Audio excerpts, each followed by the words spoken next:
पुढची बातमी. गोगावलेंना पालकमंत्रीपद मिळण्यासंदर्भात अनिश्चितता कायम आहे. रायगडच्या पालकमंत्रीपदासंदर्भात सुनील तटकरे यांनी हे सूचक वक्तव्य केलंय. फडणवीस आणि शिंदेंशी चर्चा करून मार्ग काढू असं तटकरे म्हणाले.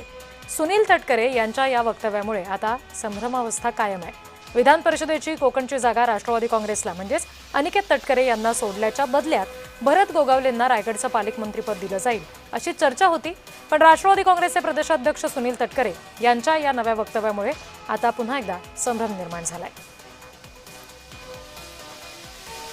महायुती म्हणून आम्ही पुन्हा एकदा राज्यामध्ये आणि विशेष करून जिल्ह्यामध्ये भक्कमपणाने काम करण्याचं नक्की त्या ठिकाणी केलेलं आहे. जरूर या विषयाच्या बाबतीमध्ये मुख्यमंत्री शिंदे साहेबांजवळ चर्चा करू आणि मग आम्ही एकत्रितपणाने राज्याच्या मुख्यमंत्र्यांच्या जवळ सुद्धा त्या संदर्भातली चर्चा करू. महायुती अधिक मजबूत कशी काम करेल असा माझ्या स्तरावरचा माझा प्रयत्न राहील.